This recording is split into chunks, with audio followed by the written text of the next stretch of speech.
Translee. What's happening? What's going on, brother? How you doing? Cooling, man. Cooling. Come on, man. Glad to have you here, bro. Hey, Glad to have you here. Happy to be here, bro. Come on, man. Let's talk to him, Translee. You living or you surviving? Man, I'm living right now. Come on, man. Yeah, Explain. man. I think as you go through life, sometimes, whenever I was younger, especially in the music game, I used to stress about certain things like not being where I want to be or not, and that gave me that I'm barely surviving type of feeling. Gotcha. And it's like I just reached a point where I'm like, I'm happy where I'm at. I'm happy with my fan base. I'm happy with the people that rock with me. Real. And I feel like once you get to that point where it's like, I don't have everything, but I don't need everything. Wow. Then you start to really truly start living. So Real. so that's I'm happy to be in that space for sure. Respect. Yeah. Respect. Welcome to the Integrity Response with your brother CEO Khacki. Every individual sitting across from me doesn't believe in being typical, ordinary, or familiar. They're elite, meaning society's norms don't sit well with them. They believe in raising the bar for themselves, family, and for those they may never meet. From those in humble beginnings to those in the midst of greatness and legends who've paved the way. With a comedic edge, I will ask the questions that hold value, and I believe we'll gain insight to the real them. It's the Integrity Response. Translee, let's talk to him, man. Yep. Before a rap, at the age of 9, what did you want to be? At NBA player. Come on, man. Yeah. Well, every black man, every black man dream, man. That's right. Definitely want to be a NBA player. I actually found a little sheet of paper that I filled out whenever I was 14. Gotcha. And I guess one of my teachers was like, y'all write down a paragraph about what you want to be doing 10 years from now. Real. And I remember I was guessing by the time I was 24, I was like, I'm gonna have played 4 years in the NBA. Come on, bro. I'm gonna have a wife, 3 kids. Come on, bro. You know what I mean? That's real. Yeah, and by the time I was 24, I was like, can I buy eggs, bacon, bread? Real. Yeah, That's real, bro. For sure. So, did you have any siblings? Yes, Gotcha. yes. Where do you fall? I'm the oldest. Gotcha. Yep. And I have a little sister and I have a little brother. Gotcha. My little brother's on my dad's side. My sister's on my mom's side. Gotcha. For sure. Yeah. So, born in Albany, Georgia. Yes. Moved to Huntsville, Alabama. Yes. At an early age. Age of 3. Gotcha. Yes. Are your brother and sister, are they still there or they moved to Atlanta as well? My little brother, he's in school right now, so his base is Albany. Gotcha. But sure. he's in college right now. My little sister, we grew up in Huntsville together. Dope. And she lives here in Atlanta. Dope. That's what's up. That's what's up, man. So what type of kid were you? I know you had hoop dreams. What type of kid were you? I was a decent kid, man. I was definitely into sports. I was into karate, played drums. Gotcha. And I feel like I didn't jump outside till my mom passed whenever I was 16. Gotcha. And then that's when I feel like I started to kind of just be out and dabbling into a lot of other different things. Understand.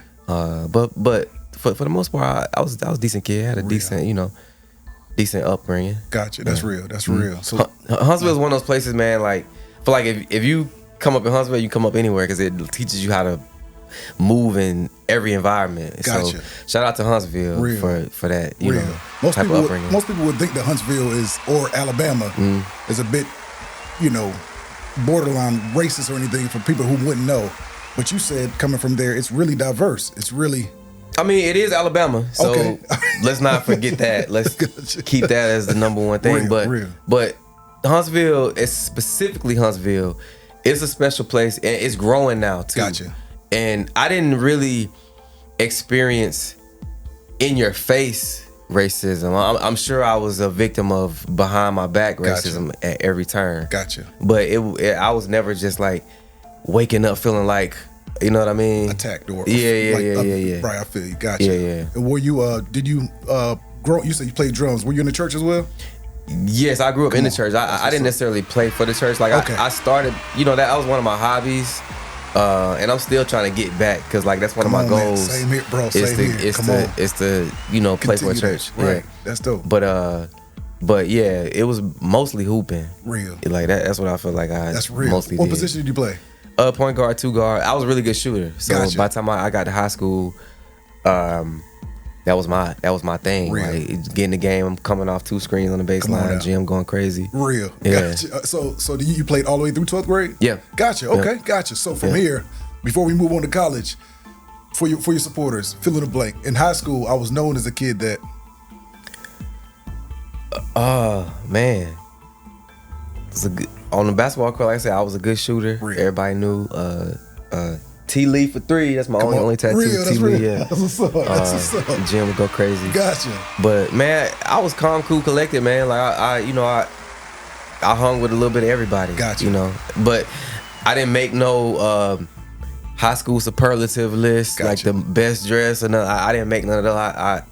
I wasn't like I was popular, but I wasn't like ever like rated the top I in gotcha. anything. I know You know, what you're like I saying. just Not kind that- of not that jock that they all but got you was known popular. I didn't peak then. I feel like I just kept like when I left high school. I feel like I kept Gotcha.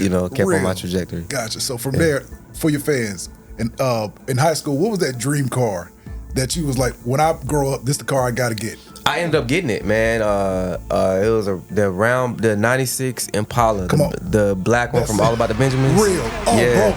Yeah. The most classic. That was The like a classic one, yes. That was like a 94, 5, or 6 or It something. was right? they made them '95 and '96. Man, that thing was Yeah, nice, black too. And I ended up getting it because my stepfather, he was dating a lady whose husband passed. Gotcha. And that was his car. He was a police officer, and Gotcha. it had the police chip in it and everything. It was Wow. a fast car. It was just sitting in the garage, just collecting dust. And they were dating. Not to put too much of their business out, but they were dating, and like she basically, I don't know what she sold it to him for, but that was like my graduation. Wow. That's thing. So like did you tint it or you kept it wide open? Man, I wasn't smart. Now, if I would have been smart, I would have still had that car to this day. Gotcha.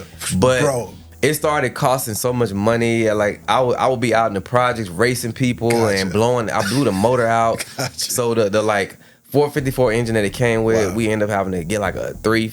Like having to rebuy the Right, engine, right. and now we just had a regular stock. It just wasn't the same. Gotcha. Then I ended up trading it in for a base model Charger. I Gotcha. didn't know a lot about car. I thought I did back then, but I remember my mom passed when I was 16. I ended up getting like a little bit of bread from it, Gotcha. and I remember the first thing I went and did was buy some rims for my car. For the car. Yeah, Gotcha. yeah. That's Dumb, real. stupid purchase, man. I think I got like $10,000. Gotcha. And from like, I guess she had like insurance thing. That's right. And when I turned 18 is when I got it. And then that was the first thing I hit my home, but I knew I had the rims. Met him at the tire. Meet me at the tire shop. Gotcha. Come on. Spent $2,500 on some rims, man. Wow. Back then too. I'm guessing they were 18 or 20s.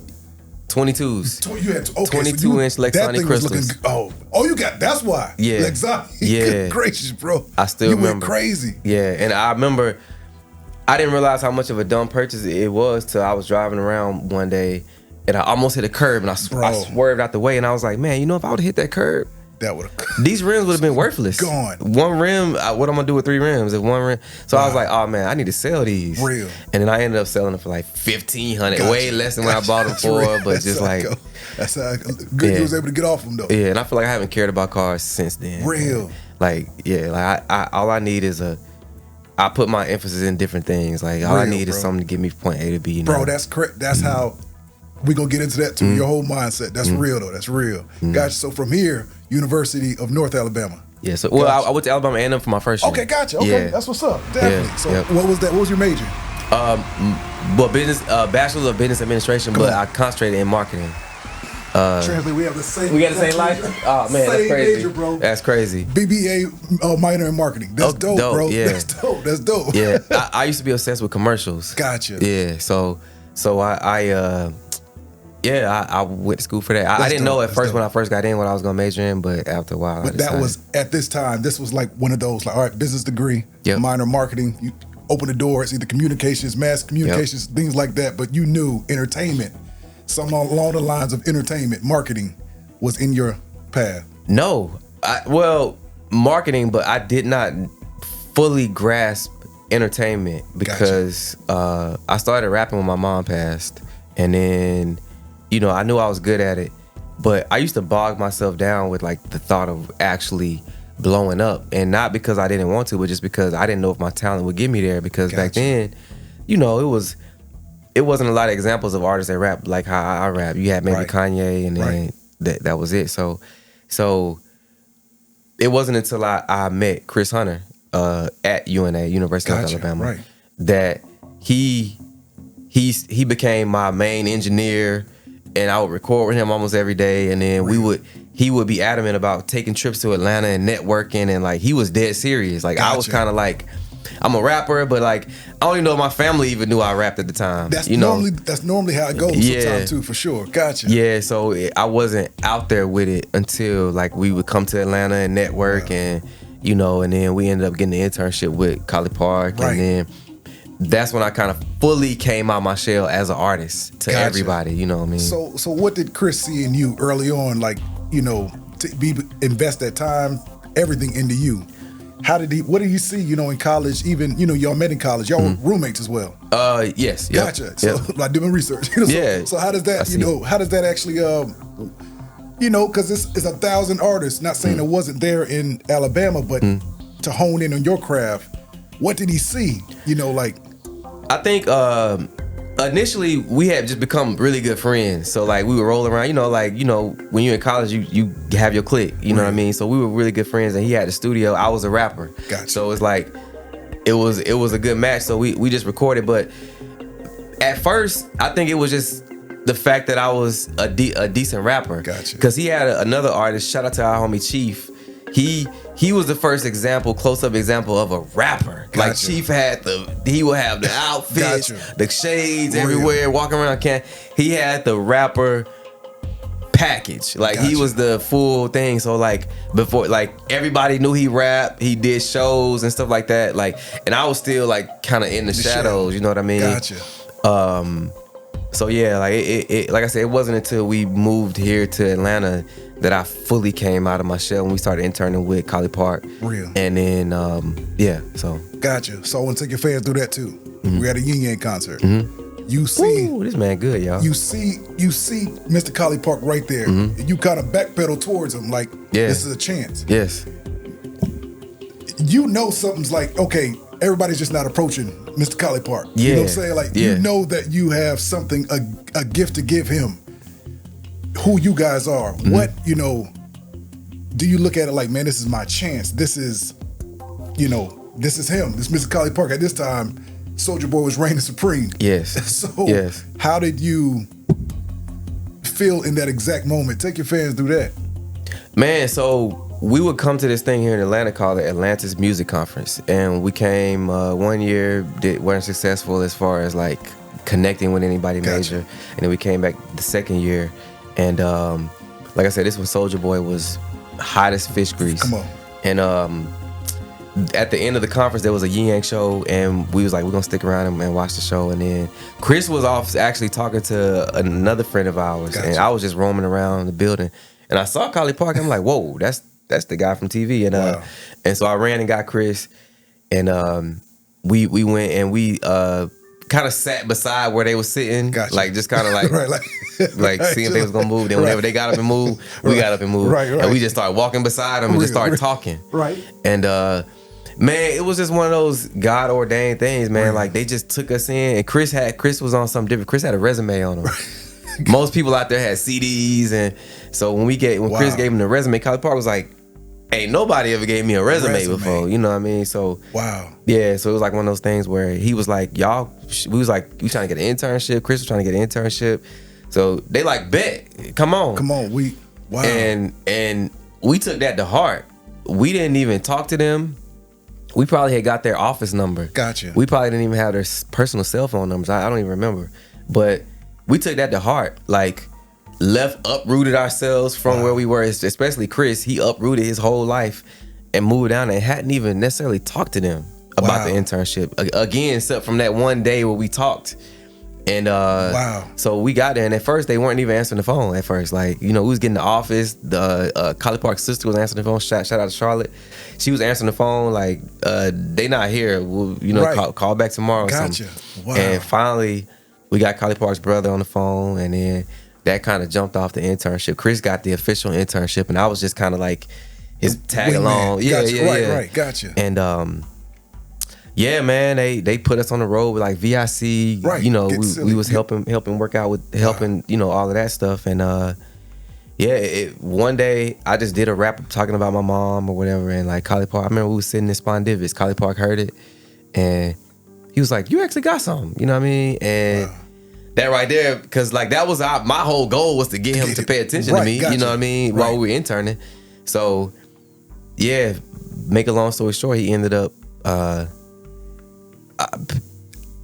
I would say signing me, yes, but it wasn't like a full record deal because we still had jobs, and I remember Collipark was like, "Don't quit your job," you know what I mean? Because he had a lot of stuff going on, and he just saw talent, but he didn't necessarily see the total package yet. Gotcha. So he was like, "You got talent. I'm gonna put some bread up behind you, but you know, keep your, you know what I'm saying? Right, definitely. And I'll give you an advance, you know, if the record deal comes." Gotcha. So. At this time, was it just Soulja Boy and VIC? Who else was he? Vistoso Bosses was another group that he had. Gotcha. 2 girls, and they kind of put us on the road with them too, kind of helping, you know, move them around too. Right. So we were doing that, and the record deal never came as far as like the elevation. And I had this song called "Does Anybody Love?" We went to radio with it. Collipark, you know, put a bag up to go to where to go to radio. Okay, dope. And this is what, circa? This is 2011. Gotcha. 2010, Gotcha. 2010, 2011, something Gotcha. like that.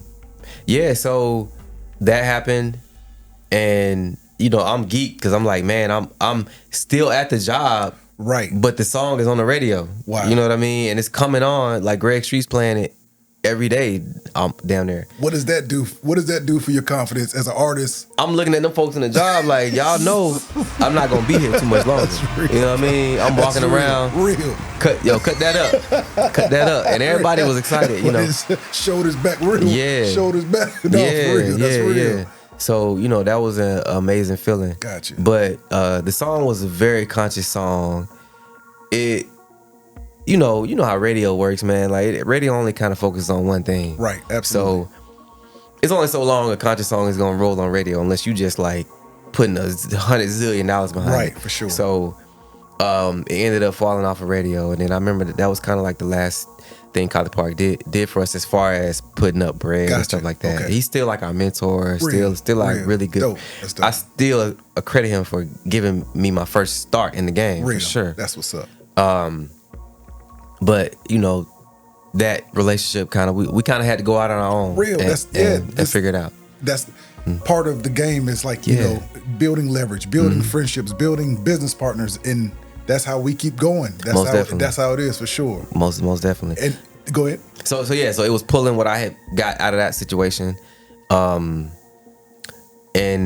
you know, Collipark had a name, has a name, had a name, and has a name. Absolutely. Still. So that boosted my stock in my hometown, of course. You know what I mean? In places, you know, in certain places, I became the man in certain places because my music wasn't for everybody, but for the people that it hit. Like they were like, it was my first time experiencing going places and people like wanting to take pictures with me, and it was like, it was just an amazing experience, and I didn't really know how to handle it at first. You know what I mean? So I've seen the older videos, you know, coming back to the high schools, that, you know, things like this, you know, like, you were celebrated. Yeah. It's not many people from your hometown. I'm thinking about Soulja Boy in the same instance, you know, coming from his hometown to Atlanta and becoming the man. It's like that really is same thing with you in both Collipark. Like, it's that's a jolting feeling, Wow, man. Like bro. I'll never forget those times, man. Because now, not to try to brag, but I've gotten used to it. Like me going somewhere and somebody being like, "Oh, I gotta take a picture with you," or like walking in. I've gotten used to it. Even though I'm not like a major celebrity, it happens a lot. It happens more than off. Like here, it happens wherever I go. Almost like somebody's gonna know, you know, or something. Fact. You know, but back then I'll never forget just that feeling of when it first started happening, and that made me believe him. That made me fully come out of my shell. Real. Because it turned into like my family believed in me. Now my family's like, when that album dropping? Gotcha. Come on. And that's a big thing, That you is know, real. for your confidence, Absolutely. you know, That's because right. you don't That's want your family being like, you need to get a job. You know what I mean? You don't want that. So if this is what you want to do. So that was my first experience, man. And like I'll never forget that Nicki Minaj "Moment for Life" song. I wish Classic. I could have this moment. I was having that moment with her at the same Wow, time. I used to love that song because I used to be like, I wish I could have this moment for life, because I just feeling that feeling, like being at work and my song coming on the radio. It's nothing like that, you know. So Like I feel like you had a lottery ticket just sitting in yeah, the back pocket man, that you yes, ain't cashed man, yet. Like yes. this is crazy. It was amazing. It was amazing. That feeling. humility, the humility you have to have. Derez Deshawn. It's the same thing. In his story, it's the same thing. You know, I was working my song on the radio, things like that. I've heard it a few times on this podcast. What does that do, like, you know, for your drive? Like, how does that keep you motivated? Two things. It's a great feeling and it's a motivator, but it's a great pressure too, because you start to feel like, after a while, you start to feel the weight of it. Gotcha. And you start to feel like everybody's watching me. They want to see what I do next. They want to see if I'm gonna be successful. They want to see if you're gonna fall off. You know, black people, we love saying somebody fell off. Wow. Like, oh man, like I saw a post the other day where they're like, the baby was performing at a high school and it was like, oh, he fell off. He's doing a high school. Like, wow. I hate that. Like, why do we just our culture have to be on at all times, forever and ever? You just can never just take a break, or like you just gotta always. I hear that. Yeah. And so like I started to feel that pressure. Gotcha. You know, like, man, and like others' expectations. yeah, man, and you know, money might not be where you want it to be. Like, especially back then, you like asking friends like, yo, where you work? Can you help me get a job there? And they're like, no, you doing what you're supposed to be doing. You don't need to work. Like, I had a homeboy literally cuss me out like, bro, you don't want to work at this job with me. You didn't. And I'm like, yeah, but my career ain't gonna pop off in the next 2 weeks when I gotta pay this bill. Bro, you know what I mean? Like, I need a job that's today. Real. That's a fact. That's You a know, fact. so you kind of start playing that whole game. I do see. Yeah. And this is 2011. No, this is on, on. Well, I'm saying around this time, 2011, this is when you drop No Translee. Yes. And Who is Translee? Yes. So you already had this objective in your mind, like, you're gonna get to know me. Mm-hmm. You're gonna get to know who Yes. I am. Just wait on it. Yes. Like, real, bro. So real. the playoff of the No Translee was all the no's that we heard, like, of trying to, rock with people, get people to work with us. No Translee. Wow. And then it turned into, no, you need to know Translee. So that's kind of where that Real. where I that love came it. from. I love it. I love it. So yeah. That's real. Mm-hmm. Take us through the next album, Culture Junkies. Mm-hmm. So Junkie. yeah, so it was No Translee, Who's Translee. Then our good friend Eddie Fontaine, who's an R&B singer, I Right. did a collab project with him called What They Want. That's what's up. How Yes. was that received? It was dope. And where's he from? Eddie's from here, I think. Gotcha. I think Okay. yeah, Eddie's from here. And so I'm bringing up Eddie for two reasons, because we did that project. That was like essentially my third project. Gotcha. And Eddie's best friend, a guy named Kenny, who would just be around us. He was just a regular hood dude from the South Side. Right. He would be in our studio sessions, loved our music. Right. Just, Kenny hits the lottery right after, like, we had the Collipark split.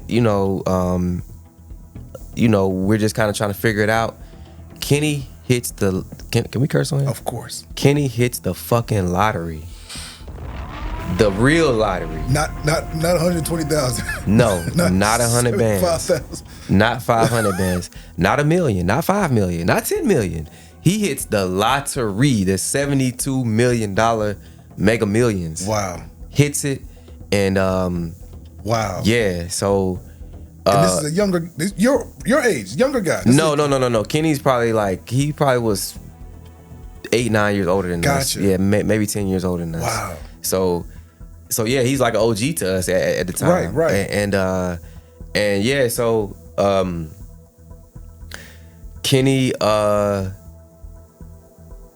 to tell the story, he hit the lottery, and when you get it all up front, it cuts in half, Absolutely. so you got to pay tax. So he ended Absolutely. up taking home like $30-some million. That's still, I'll take it any day of the week. I'll take Any day of the week. I'll take 3,600 right now. Exactly. That's like Exactly. real, bro. Exactly. So Kenny comes to us after a while, and like, this isn't our best friend. Like, Right, we're close with right, Eddie, but he's mutual. still close enough to where, we might catch some of these blessings. You never know. So to make a long story short, Kenny eventually comes to me and Chris, and he's like, you know, what y'all want to do? Wow. I'm gonna put some bread up behind y'all. And this is at a time where we didn't know what we were gonna do. We had just kind of lost the Collipark situation. Not lost it as far as us knowing him, but faded. as far as him investing in us and you know that being a thing. Right. So we were trying to figure out what we were gonna do. Right. And man, God threw us that major life raft. Kenny calls us to his crib one day. He's like, yo, I want to help y'all out. What y'all want to do? We want to do this, woody whoop. And he literally writes us a $40,000 check right there, man. And right on time. Yes, right on time, man. And it's crazy because wow, Kenny was also like, we would be going to the strip club almost every week. And I'll never forget that night because after he wrote it, he like, well, y'all want to go to the strip club celebrate? Yeah. So bro, that's crazy. So we go, and I'll never forget, man. Chris had the check in his pocket. I remember I just kept watching him, make sure you don't get too far away. Don't lose that check. Don't let one of these strippers reach in your pocket. Right. That's real, bro. So, wow. So yeah, man, and that this kind of of 2014, this 15, was 16? 2013, probably 13, 14. So that 40,000 was really 100,000. It felt like it. Right. Felt like it. No, real. Felt like it. It Wow, felt like bro. $1 million to For us. real, I had that's never real. seen that much money. So yeah, that kind of helped us start off on our own. Gotcha. So And music videos, what goes with this? man, so we didn't really understand money at the time. So I'll never forget, just to give y'all a breakdown, man, we out that 40, me and him probably took 6 each for personal. Gotcha. You know, because you got to take care of That's home. right, for sure. So now we're down to 28. Right. Then we had a song with K Count, Gotcha. somebody's girl. Classic. And I think we spent like, Chris probably correct me if he's listening to this, but I think maybe like $13,000 on that video. So now we're down On the to like video. On the video, bro. Knowing we know now, you can spend $1,300 and get a phenomenal This video. is K Camp. You know, shout out to Michael Montana. This is, you have a song with Michael as well. This is around Do It. This and is Money no. Baby. This is ain't nothing to cut that go. This is around that time. So he got the biggest song in the world. Absolutely. Remix, 2 Chainz, everybody on Yeah. it. Gotcha. So it's going crazy. So we felt like we had to do it big. So we probably spent like 13 bands on that video. So now we're down to We're down to what about 15. Right, You know. wow. And then now it's time for some more personal money. So, Real. man, so but Gotcha. luckily, But that video, that treatment, because now looking at 13 now, what people are able to do with man, you can do $500. You can do 30 videos back for, then, for that Hype much. Williams would charge half a million for his Yeah. videos, but now that say you $500,000 can, get the whole airplay and everything included with the video. But go crazy. So how did that reception with that song? How did that go? It did well, man. And as you go through your career, you learn different things. I'll never forget. If I remember this correctly, I remember K Camp and the song was fire. The song was fire. And I think K Camp's manager JR at the time, I think he had asked Chris like, "Yo, let us get that record and you just be featured on it." And we was a little greedy, like, nah, I think Spent 13 on it, right? Like, I wanted it to be my song. Like, I wanted to have a hit. I wanted it to be mine. Real. Big mistake I would have done. If hindsight, I would have gave him that record because it would have went way further if it would have been his song at that time. It would have took off, and it would have been a nice feature for me to be on. Like Quanty Baby. Quanty Baby with Money. Money Baby. Yep. Gotcha. Yep. So yeah, I mean, the song did what it did, but I was such a conscious artist at that time. People could see right through it. Like you're trying to make a club song. They could see through it. And this is after I had the Does Anybody Love Anymore song with Collipark, the one that went to the radio and stuff like that. Super conscious. So it's like now you got a strip club song. And it's just, I feel like it didn't fully work because it was me trying to be something that I wasn't. Gotcha. And it was at a pivotal time where it was sort of the live mixtapes was still the thing. Right. That Piff was still the thing. But streaming wasn't yet really a full thing yet. For sure. It was iTunes a little bit, but streaming wasn't a thing. So we didn't really focus on the streaming, or we were just kind of in that floating space of like where that song was. Real. Like we were happy with comments on Twitter. Gotcha. About it. Like we weren't really focused on the money building around it because there wasn't really a lot of things like streaming kind of hit later, 2016, definitely. 15. iTunes wasn't really because people weren't paying that 99 cents for the iTunes, right? Back then. So we just kind of got caught in that weird space, Gotcha. and Kenny ended up coming back, giving us some more bread. We ran through it. He gave us some more bread, definitely, and we ran through that again, gotcha, like we still didn't really fully understand. But I said that to say that is what created Culture Junkie. Real. Was us having that budget to do that rollout and to push that how we needed to push it on our own without a Collipark or anybody co-signing us. We was able to invest in it ourselves, but we needed to do a release party, to have promo materials, to press up CDs. And this was just you and Chris? Yeah, wow. yeah. And our friend Darius was kind of coming in and help us too, that we met in college. And of course, Todd Marshall. Right, that's right. He was the producer. But as far as the everyday footwork, it was me and Chris. Wow. For sure, yeah.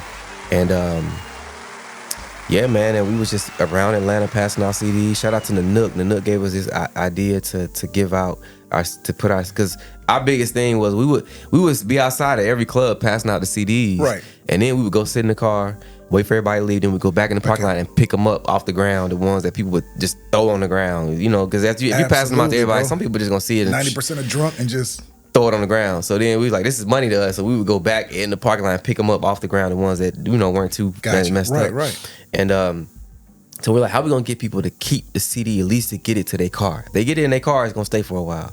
So the Nook gave us the idea, like, y'all need to put it in a little bag with some other things with it. So we decided to do, what do people need after the club? A swisher, condom, smart, and gum. Wow. So we bought a lot of little plastic baggies and bought a lot of condoms, a lot of gum, and a lot of swishers. Bro, that's guerrilla marketing at its finest. And we put that in the bag, and we put the CD in the bag. And then we would pop outside the club and start handing them out. People was like, bro, that's dope. Bro. I'm talking about dudes leaving the club like, damn, boy, I needed this. Right on time. Right on time. Boy, I'm about to go straight. You ain't even got to stop at the store now. You got the rubber, you got the gum, you got the blunt. You good to go. Wow. So, man, we started passing them out, and it went crazy. And if it didn't do nothing else, it created a nice buzz for us here in the city. Real, bro. Of like, some people still to this day remember that campaign. Wow. Yeah, so that did pretty well as far as, around Atlanta. And Culture Junkie was the first project that we put out on streaming. Gotcha. Yeah, so that was 2015. 2015. Yep. So when you started Culture Junkie, now the whole culture just junkies. Junkies, yes. Yes. Translee Bar, by the way. About 30 seconds of your time. I really appreciate your support. With every interview, my aim is to bring integrity and fun back to the culture. And I can't do it without you. If you're enjoying this episode, please hit the subscribe button, leave a comment, and hit the like button. It helps the algorithm. I appreciate you. Back to the interview. But then, so from there, all right, so take us, this is Culture Junkies. Then when is Freedom Summer next, or? No, MAOTP That's is next. what is the acronym for? Mind All Over the Place. Bro, you cannot find that on internet anywhere, the actual official name. It's the very first thing I said on that album. When you press play on number one, I was like, something. No, it's like before I even started rapping, I was just like, mind all over the place. It was the first thing I said. A lot of people didn't catch it though. Wow. Yeah. Is it strategically put to where you didn't have it anywhere on the net to where? Yeah, it's like an Easter egg. Like Real, bro, it's right there in your face. But if you don't figure it out, suspense and intrigue is cool too. No Translee. Who is Translee? Who's Translee? Mind all over the place. Oh, I'm saying it right. What they want with Eddie too. I still consider that. Okay, got you. Got the joint album, right? Mm-hmm. So, but Culture Junkie was ultimately what I consider my first album. Gotcha. Because that was the first one I put out for streaming for sale. Real. You know what I mean? Because no Translee, who's Translee? People still ask me to put those out on streaming, but they're nowhere on streaming. Like if you go on live mixtapes, you can search them. Yes, sure. But yeah. Real. Let me ask you this: what do you think the game is currently missing right now? Balance. I think, and I do think that what just went down with Kendrick and Drake restored a little bit of balance, as far as just real lyricism, because I do a lot of things. I'm an artist. I'm a full-time artist. I run 2 brands. Real. And another thing I do is substitute teach. I wanted to get into that space, just as like a fulfilling thing. Come on. So a couple days a month, I'll substitute dope, teach. bro. That's dope. And at the end of this past school year, man, I played Not Like Us, the clean version for like, it was a gym full of kids. I was just playing songs. Right. These kids rapped the entire song word for word. It was appalling to see. First of all, it was appalling to see a bunch of little kids being like certified pedophile. Right. That was crazy. Wow. But it was also crazy to hear them rap such intricate lyrics. You know, Kendrick is we're capable of capable of doing it. That let me know that they're not just, you know, stupefied down to mumble rapping. Like they can keep up. We're an advanced people. Mm-hmm. Yeah. You know, 30 years ago, 84, things change, artists change. We know what we're capable of. We just dumb it down. So, you know, it's sad. But that's the part where, you know, Translees, the J. Cole's, the Kanye's, the Jay-Z's, the Kendricks, you know, like these type of artists, man, are, you know, this is supposed to be the staple of hip hop. It's supposed to be the standard, man. It's supposed to be the standard. And I'm not excluding Drake either. You know, like this is the standard of hip hop. Yep. And when you hear that, just like you say, like, I mean, you know, bars, metaphors, and similes, like you're like, man, wait, these little kids know. It was mind blowing, absolutely mind blowing, and that restored a little bit of faith in me. I'm like, man, this is amazing, you know. So yeah, you know, I definitely think a little bit, but I just think balancing like what's pushed heavily, like name a conscious artist that's pushed. I'll wait. How much time you got? Wow. You know what I'm saying? Wow. Name one, dog. And I probably said this in other interviews. Name one, y'all. That's pushed by mainstream. Wow. You got one? No, Cole? not pushed. You know, outside of Cole and Kendrick, and even they got to get on songs and talk. They, you know, even Cole rap about it again. Absolutely. You know, so it's no real balance. But I will say this: we're also in a sweet space where fuck the industry, man. Like if you build your community, man, you can do what you need to do. You know, there's a lot of artists that don't never be on the radio, don't care about being on the radio. They still doing fine. Real. So, you know. Speaking of, you know, the industry, the fans, you know, you had an interesting line too. I want to read this line out. You know, it's too easy to get in the rap game these days. It's really a slot machine. I miss when you had to be signed to a label because fans are full of hypocrisy. Bar. I know what you meant by that. You know, like not saying it's about the music industry, about being signed to a record label. It's like it was, you know, in the Bible it say decent and in order. Yeah. There's no order anymore. There's no order, man. It's just when you let the fans control bro, it, a lot of times they're gonna run to the stupidest thing sometimes. And I feel like what I really meant by that line Parlay in the building. Parlay in the wow, this is crazy. Come on. A legend just randomly walked in the building. Oh my God. What's up, boy? What's up, man? You're a legend. Man, I've been meaning to get over this guy. That's dope, man. That's dope, man. Yes, sir. Ooh, I got a buzz. Come on now. Come on, bro. It's a legend, bro. Come on now. That's what's up. Yes, sir. Back then, there was gatekeeping. There was a little bit of gatekeeping. There was structure to it. There was artist development. There was a lot of things. So, you know, I could appreciate that, you know. Real. Yeah. It used to be a time where people would champion certain people from the hood. Like, no, that's our recording artist. That's him. Now it's everybody that has a mic, a computer, not even that, can have a phone, is a recording artist now. And there's no one championing the few. Everyone's in competition with them. Yep. That's the problem. Yeah. I think that's the problem. Yep. That's real. So it's like a good and a bad thing. Like I'm never one to say it's all bad, you know, because everybody has an opportunity. Real. Before, whenever it's like, you know, you had to be one in a million to squeeze through that. Absolutely. that hole, you know. Now it's like anybody can just get a shot. You go viral and now you own. That's a fact. You know, so. Let me ask you this: dating back a year, what's something you learned about yourself? Man, consistency is everything. Just from So true. and I learned that from me and Gray sitting down and being like, yo, we're gonna consistently drop a new freestyle every week. Every Friday we're gonna drop, and just seeing what that did, and I already knew that, but just practicing it over and over and over and over. Even times when we ain't want to rap, we ain't want to do it, we still like, we got It has to go out. We got to put something out, and just seeing what was built from that. Gotcha. And what we've been able to create, the following that we've been able to create, that are fans of us. Real, you know what I mean? real. Is phenomenal. So definitely that, and we're gonna leave it at that. Gotcha. Okay. Yeah. Well, let me ask, what's something you learned about those around you in the last year?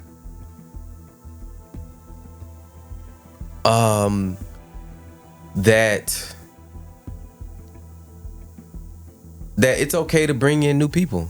Real. Me and Gray along that journey, of course we still have our original team. Right, Chris right. still rock with us. Real. But we've moved into, bringing new people in to the fold. Absolutely. That, fit our future. That's right. You know what I mean? In the past I might have been hesitant, like because one of our good friends, man, J Biz, I would run into him a lot, man. He would be like, "Yo, Trans, I'm trying to get this song to you, whatever," and I would see that. I get that all the time. Gotcha. So I feel like I would egg him for a while, like not egg him, but just treat him like everybody else, like not Gotcha. respond, man. Gotcha. And when we finally locked in, man, he's been a priceless part of our team. Real. You know what I mean? So, just being open to letting more people into the fold, That's and especially good people. Real, bro. That's it. Not That's everybody. Everybody, but right? Yeah. It has to mean something. Assets, not liabilities. Exactly. Real. Exactly. Here we go. This this part of the show, you're not drinking with me, but it's called AA, Authentic Answers. Okay. Brought to us by Grand Moscato, our sponsors. Okay, dope. All right, so here we go. If you want, you can just Sip grab the water? Yeah, you can just sip your water. Okay. So here we go. The first one. All right, so just take a sip before you answer. Okay. All right, here we go. Based on how you feel right now, if you woke up tomorrow morning and forgot your age, didn't know your age, how old would you tell people you are? Woo. Man, depends on how my back feeling. Go ahead, bro. Lower back specifically. Go ahead, bro. Jeez. Nah, right now, man, I'd probably say 25. Come on man. now, I that's feel real, good, that's real, man. that's real, I feel for sure, good. Like for I sure. try to make sure I get up and stretch That's every real. day. That's real. Yeah, I mean, but yeah, Real. I'll All be a right. cold 25. Cold 25. That's Yeah. what's up. No, here we go. Second question. Here we go. On your song Each Other, you said, "For too long I've made happiness and success equal." That was deep. Which one means the most to you? Happiness for sure. Real. Yeah, Real. because like I said, I got to that point where it's not about the macro. It's about the people that's right in my Right there, space. that's You know what I right. mean? People that's Real. rocking with me, my community. Real. And so yeah, I mean, there are people, there are multimillionaires who blow their brains out every day. Wow. So success is definitely wanted, and we strive for it, but not at the expense of everything else. You know what I mean? Real. We got to pay our bills and we got to take care of our families, but beyond that, I'm stressing about taking care of me and mine stress. around me. Right, that's right. But beyond that, I ain't stressing about it. Yeah. Real. Respect. Yeah, for Respect. sure. And here's something you can stress about. One feature. Andre 3K, Jay-Z, or Kanye, which happen to be your top three. Who's that feature you go with? I gotta go with 3K. Come on now. Yeah, That's real, I gotta bro. just go with That's 3K. real. That's real. I love them other two. It's real. That's As real. and That's to be real. honest, Kanye is probably my biggest rap influence because, I growing up, all my favorite artists, they were street guys, and they were doing things that they were living a life that I wasn't living. Gotcha. I was fans of them, but Kanye was the first artist that I fully related to. Right. Where it's absolutely. like I'm going through this, I'm living the same life. We wasn't supposed to make it, you know, we're trying to, how we supposed to make Don't six, so you, make we it still 6.55 an love it. hour. Come on, bro. Like that's, I fully connected to that. Real. You know what I mean? So he's probably one of my biggest inspirations. But if I had to go with if I'm gonna get a feature right now, I'm going with that 3K feature come for on sure. now. That's Just real. for That's yeah. what's up. And I'm gonna try to dust them, even though it's gonna be tough. You already know. You know it's That's gonna be real. tough. That's real. Here we go. I gotta hear that nigga verse first. He said, and I gotta hear it for a full month. Yeah. That's Nah, for real, sure. bro. And the last question. Don't answer. You just look into that camera right here. If you had to cut out one friend from your life, who would it be? Ladies and gentlemen, that concludes Authentic Answers. Nah, bro, you wildin', bro. Nah, I wasn't even gonna answer that one, man. No, you don't answer. You just look at the camera. Nah. Because I've worked hard to get. No, that's real. You know, I see people all the time like I had to cut people. You gotta cut. Sometimes you gotta cut people out. I've worked hard to not have to ever even think about doing that. Like, that's real. Like I've been did that years ago. Them people that. shaved off a long time ago. So you know, I Respect. That's what you said now about people that's bringing new in my people life to the team. now. I curate my life to where I don't gotta worry about Well, that's real. my friends crossing me or That's having real. to cut people off or nothing like that, That's man. real. You know. That's real. So. For sure. From here, now we're back onto the Can't Catch This Wave, T.I. Mm-hmm. This is on Freedom Summer. Yep. The song Lost in the Sauce caught T.I.'s attention. Yep.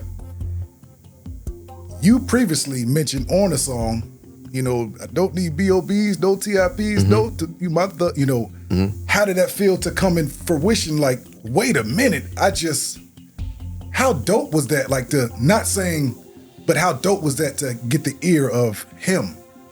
Man. Out of all people. Now that moment was crazy.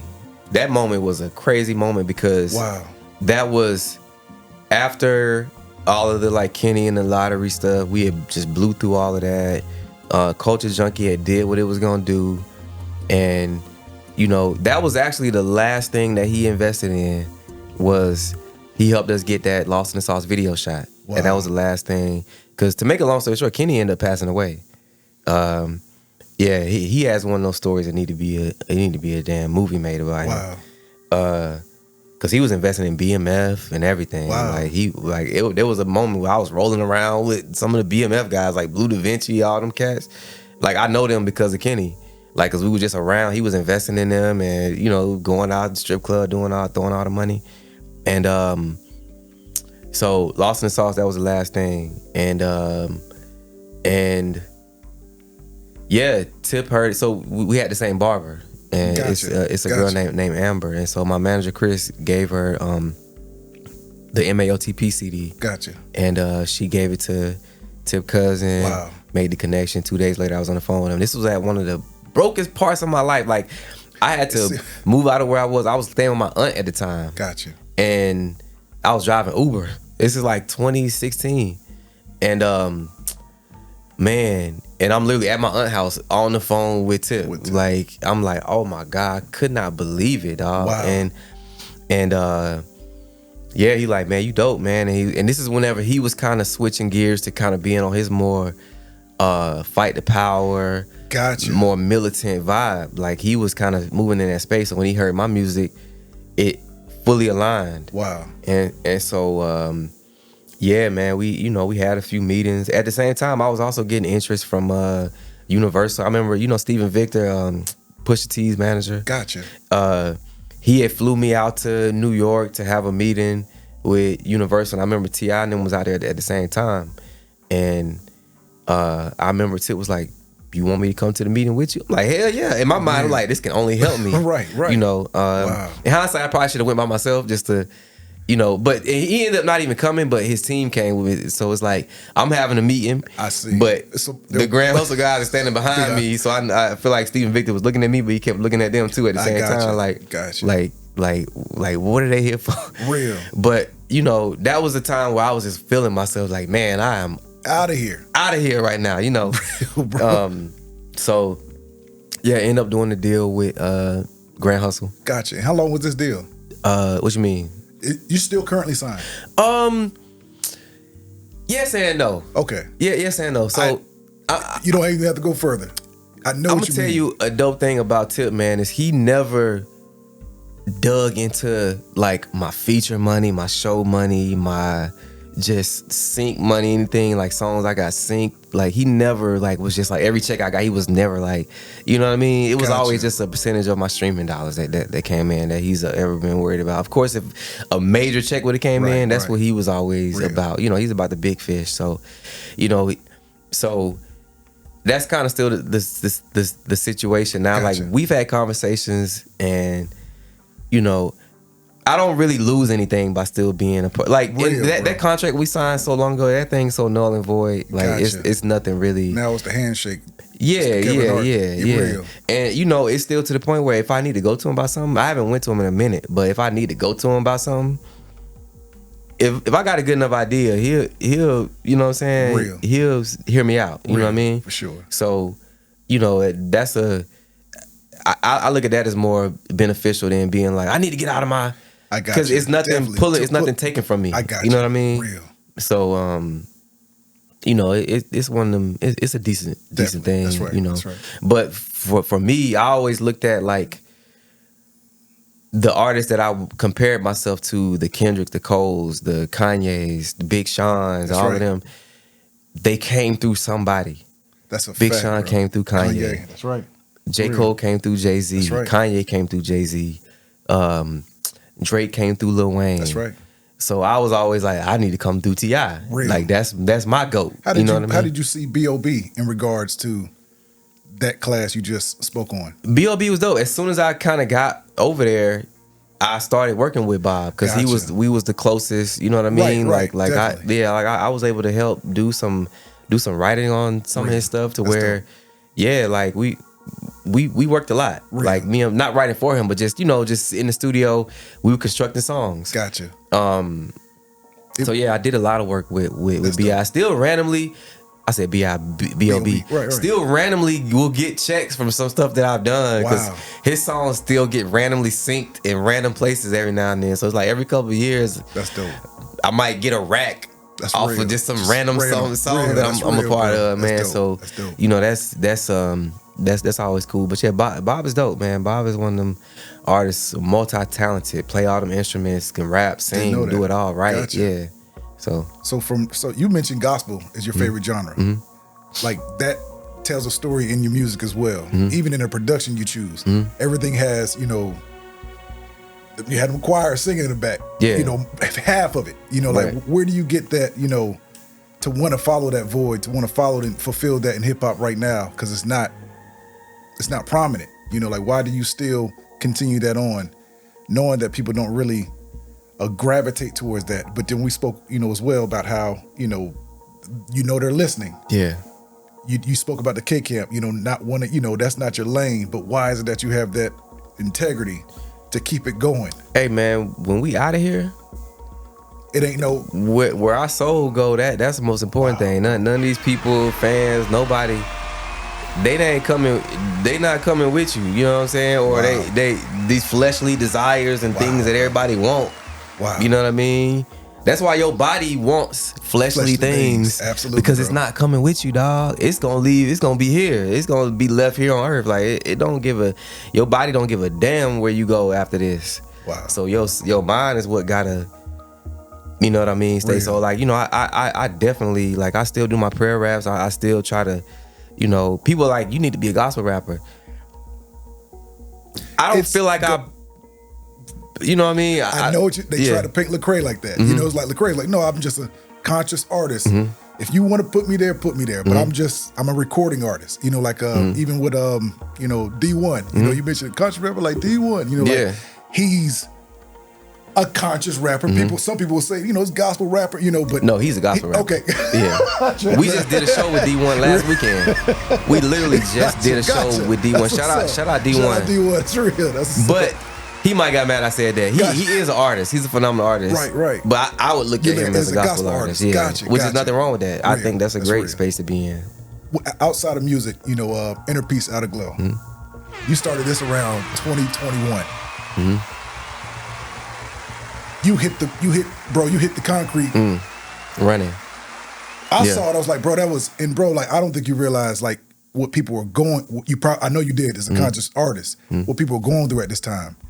This is pandemic time. People coming out of it, ushering out a new, like, you know, this was the year of the marketing, year of, all right, I don't want to go back to the job. You know, like, I'm better, I'm bigger than this job. What you did, bro, like ushering in Inner Peace, Outer Glow, I saw it, you know, and I wanted to be a part of it. I bought a t-shirt within a week of seeing it. You know what I'm saying? Like, but I appreciate that, man. bro, like you're representing, you know, that's bigger than hip hop, and I know you know that it's bigger than hip hop, bro. It's global. What in your heart and your desire? What caused you to bring that on? Oh man, so my girl at the time, Saray, shout out to her. She's actually co-founder of the brand. For sure. She made me sit down and do a vision board, and I just wrote it down like a bar. And like one of my good friends, Chris Hudson, who has a brand called Life Journey. Gotcha. He was the first close example I knew of just a friend of mine that had a clothing brand that was successful. Gotcha. So I would always wear his brand, and we were just talking about doing a partnership. Like, I was like, I want to do something. I wanted to have something about peace in it, something on the thing. And then I remember writing that down. And it's kind of a bar, Inner Peace, Outer Glow. Like, I just wrote it down, and then I took a picture of it, got it digitized, and I told Chris, I'm like, this what I want to do. Let's collab on this. So this was the first type of shirt that we put out, was this one, just like this. Yeah, the classic. And then we put my logo here, then we put his logo on the sleeve, and dropped it on his site, and it went crazy, man. Yes. Like, I was, people always ask me to do merch, and I never wanted to just be like, put Translee on a shirt, or like Culture Junkie, even though that probably would have done well, but I never wanted to do that. I wanted to mean something. So when we finally did it, and it went crazy, man, I was like, this is my like retirement plan, almost, you know. Not retirement plan, but like, this is like a next elevation of my career. And so me and Saray, we just started. She put the website together, and I was the foot soldier. You know what I mean? And how does that feel? You know, just for the fan, like, to have a brand that you're watching people walking, and you know, you had a lot of A-list celebrities rock your brand. How does that feel? So one thing that I pride myself on, I feel like I'm good at, is influencer marketing. Like, that's one thing I'm good at. Is getting people to get in the brand. Like, I will, it don't matter. I'll walk up to anybody. I'll walk up to Barack and make him put it on. Not make him, but you know what I mean. Ask him to put it on and make a video for it. And that was my promotion for it. Is like, what better way to promote the brand than by putting people in it, giving it away, asking them to do videos, and just consistently pushing that content. And after a while, after you post so many different people wearing it, you start to build up. People are like, you start running into people like, hey, I need one of them shirts, bro. I've been seeing you, you know, and it becomes a thing, you know. So yeah, it kind of turned into that, and then it turned into a beacon of hope for people. People was like, yo, I was wearing the shirt and inspired my friend. Now they want one, or inspired them to get in therapy. It just turned into more than just a shirt. Is because I'm about passion. I ain't that much of a fashion person. I'm about passion. So this is the best way to get the word out, is putting it on clothing. So that's kind of where we was at with it. Respect. You know, so that's dope, bro. Respect.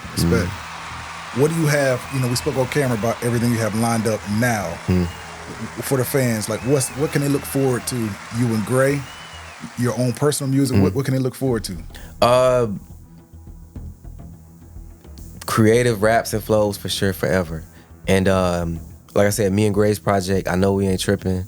It's out right now. It's on Even. So I'm gonna say this, Even.biz. If y'all want to support us when it comes to streaming, that's cool too. But we don't really make no bread off of that. That's more for the marketing of the project. More people can hear it. It's expensive. But if you really want to support us, go get it on Even. You can pay whatever you want. It don't even matter. It ain't even, you know what I mean? Do you have a direct link? Yes, the link is right in my bio. That link will be at the bio of this YouTube video as well. Thank you for sure. And yes, so yes, and we're about to release it on streaming. I don't know when this interview's coming out, so probably by the time y'all see this, it'll be out on streaming. Dope, for sure. So So yeah, make sure y'all go check that out. Tell somebody to tell somebody. Translee and Gray, I know we ain't tripping. And my last project that I put out is called Social Currency. That's right. It's an EP, Absolutely. and that's out on all streaming platforms also. And yeah. Dope. And you shot about on Social Currency about at least 2 to 3 videos on this. I shot Feed We. We. I didn't shoot no. I mean, I've shot in my own little viral clips. That's what I'm. Yeah. But that these days, those are videos. Those are videos. Real. Yeah. Those Yeah. are real. Definitely. So That was. I taught myself how to shoot and edit during the pandemic when I was just had time to do nothing. So yeah, like pretty much everything that you've seen me and Gray do, I edit everything. Like we'll have somebody hold the camera, but I direct and edit every single thing. The whole storyline, Rap for Hire thing that we did, the storyline thing, I edited everything. Wow. Yeah. That's Glitch in the System. That's my all-time favorite track. Oh man, wow. What? Okay, thank you. All-time favorite track. That's dope. Like something you front the beginning, bro. Like it didn't stop. Didn't have New Face on the end of that. Just you know, spelling an acronym in your name. That's my all-time favorite track. Man, thank you. You went crazy on that, bro. Like, and I don't think I want to talk to you about after this about that song too as well. But yeah, that is Social Currency, y'all. Go check that out for sure. Yeah. Open up a new tab right now. Translee Social Currency. Go get Dope that. project. Go get that for sure. Thank you. For sure. You know it. You know that's it, bro. heavy. That mean a lot to me, man. Respect, Thank you. Respect, bro. Let me ask you this, man. On Each Other, you said, not where I want to be, am I? But if I die tomorrow, I already know I'm a legend in Alabama. Translee, when it's all said and done, what is your legacy?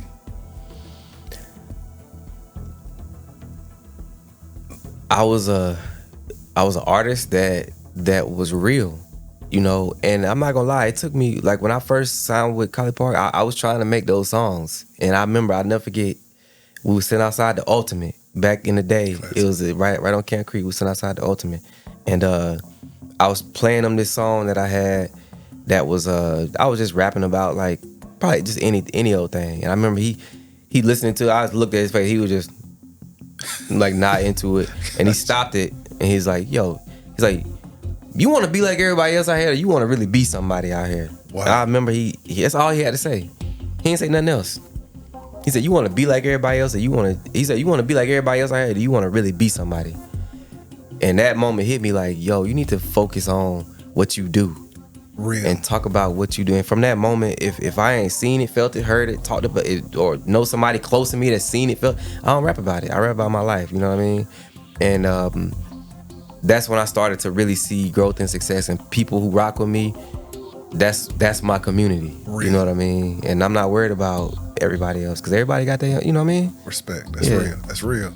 For sure. So we're looking at that in the next 5 years. What can they expect? What do you have on that vision board? What's that vision board for the next 5 years? I would like to definitely partner with a major retailer as far as with Inner Peace, Outer Glow. For sure. I want to either be partnering with them or turning them down. Real. That was a bar. Yeah. That was a bar. So Real. So yeah, I definitely want to elevate it. We've had a couple pretty nice partnerships with it. Like Cricket Wireless was the first big partnership with the brand, where it's like we got to do a collab post with them, and it was That's like dope. a nationwide type of thing. That's dope. But yeah, I definitely, because collaboration is everything. Yes, it is, So bro. so getting it in more spaces so that it can be seen and people can be affected by it. That's real. More and more. So Sure. that's definitely a big goal Respect. for the brand for sure. And then also me and Gray did a collab brand, Plant Some Peace. Real. Gotcha. That's And, right. That's right. You know, That's right. just to continue growing that, because I'm all about wearing my inspiration. That's right. That's So right.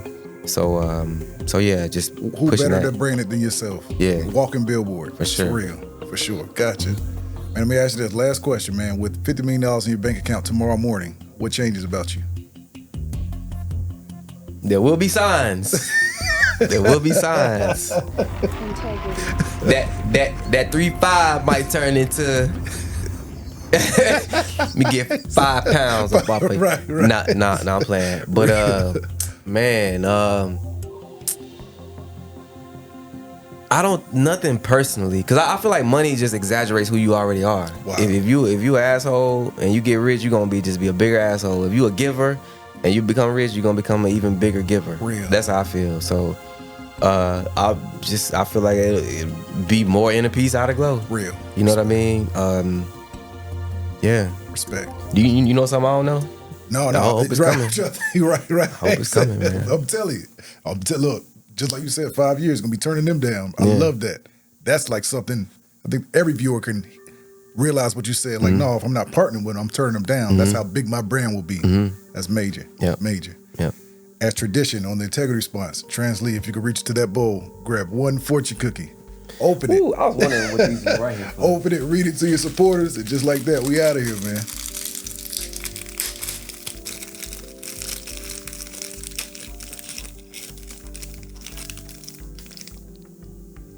Bad luck and misfortune will infest your pathetic soul for all eternity. Wow.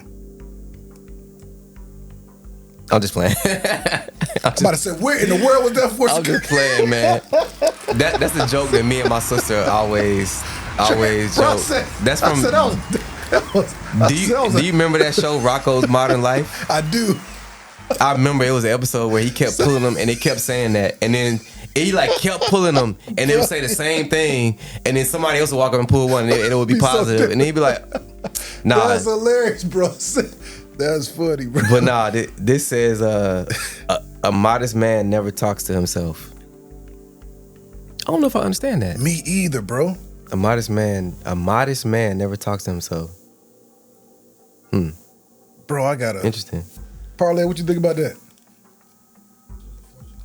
It's real. There's a fortune cookie. That's real. You right about that. Translee, it's been a pleasure, bro. Man, 2024, man. Yes, I appreciate you coming, man, Thank for you. sure. And everything you've done, everything you're doing, everything you're about to do, we appreciate you, man. The culture appreciates you, man. Thank you. For sure. Definitely appreciate that, man. 2024, the integrity response, signing off. We out. Salute.